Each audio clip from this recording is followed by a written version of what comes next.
Have you ever dated an emotionally unavailable man? You know how heartbreaking it can be. So, today I'm going to talk about 7 signs that you're dating an emotionally unavailable man and how to stop investing your time and energy in men who are not ready for a relationship. Here are the 7 signs. Number 1, you feel like a last minute option and not a priority.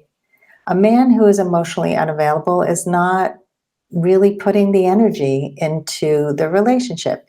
Maybe he calls you on Thursday and says, "Hey, are you free tonight?" But he doesn't make plans in advance. He doesn't make you a priority in his life. And maybe if you've been dating for a while, he still hasn't really introduced you to any friends or really integrated you into his life at all. So you don't want to be a last minute option. You want to be a priority. And you can tell the difference. Somebody who really cares about you is going to show it to you pretty soon into the relationship. Number 2, he complains about or he's still attached to his past relationships.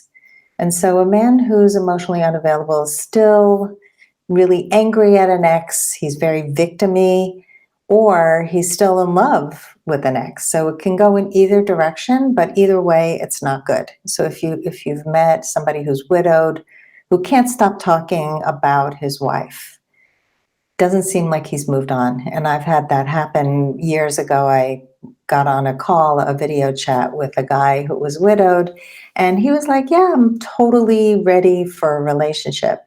But the entire conversation revolved around his wife, and he just wasn't ready. Number 3, he actually tells you he's not available for a relationship right now. Now, that may seem really obvious to you, but you will not believe how many women have come to me with this very thing.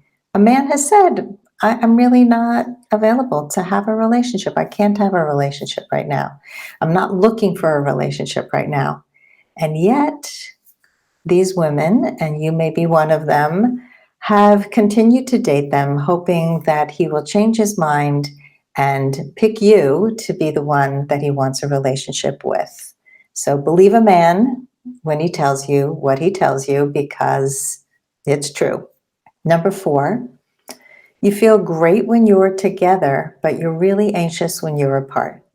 Now, some people are anxious all the time until they feel really secure in a relationship. So this is about not a super anxious person, but a person who really feels great when you're on the date. The man gives you attention, he makes you feel special, but when you're apart, he's not really in touch. He doesn't really tend to the budding relationship.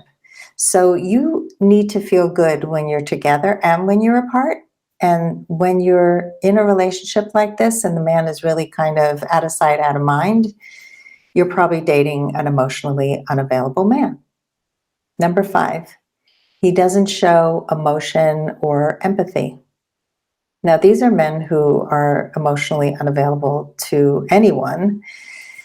Some people just have trouble expressing emotion or showing empathy. And these are people that you will probably be miserable being in relationship with because they are not really emotionally attuned.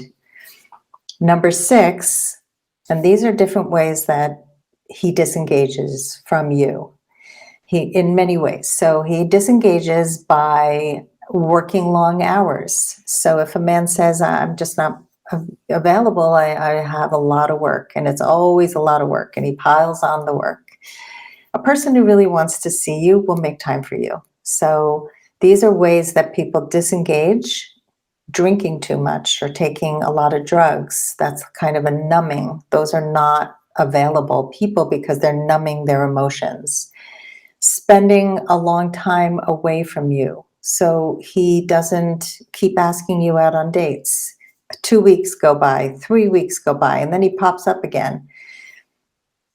Another way that he can disengage is by avoiding difficult conversations, any kind of conflict. He just disengages. And the last way that people disengage most frequently is by keeping secrets. And so if any of these things show up, working long hours, drinking too much, spending time away from you, avoiding difficult conversations, or keeping secrets, this person is really not available for a relationship. They are shut down. And number 7, and this is very common, is a person who does not escalate the relationship. People who don't take the relationship from first date to second date to seeing you on the weekends to having a sleepover to getting into a relationship to asking you to be exclusive, all of these ways of escalating are signs that a person is available for a relationship. There are people who date a little here, a little there, and then 3 months later, a little here. I mean, I had a man when I first started dating after my divorce who was very, very excited about seeing me in the beginning, but there were signs that he was not really available. And he lived far away. I think he lived about an hour and a half from me, and we would meet halfway. And that to me was a sign that he was willing to travel to kind of be available, right? And after a couple of dates, the distance between the dates grew, the distance between the texts grew, and it never really got off the ground. You know, he'd text me every once in a while, hey, beautiful, hey, sexy. Not interested in somebody who's going to give me these little breadcrumbs. So these are emotionally unavailable men. What do you do to get that emotionally available man into your life? Because we know what we don't want, we know what we do want. How do we do it? Make sure you're emotionally available. We often unconsciously attract emotionally unavailable men because there's a part of us that's not quite available. Maybe we've been burnt and we're guarded. Maybe we are just not speaking up enough. Maybe we are making assumptions. And so when we're not emotionally available, we tend to attract more men who are going to meet us where we are.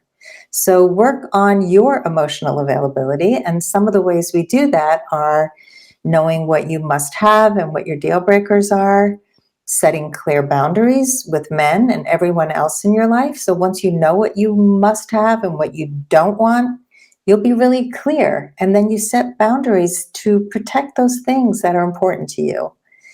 And you're going to be speaking up right away.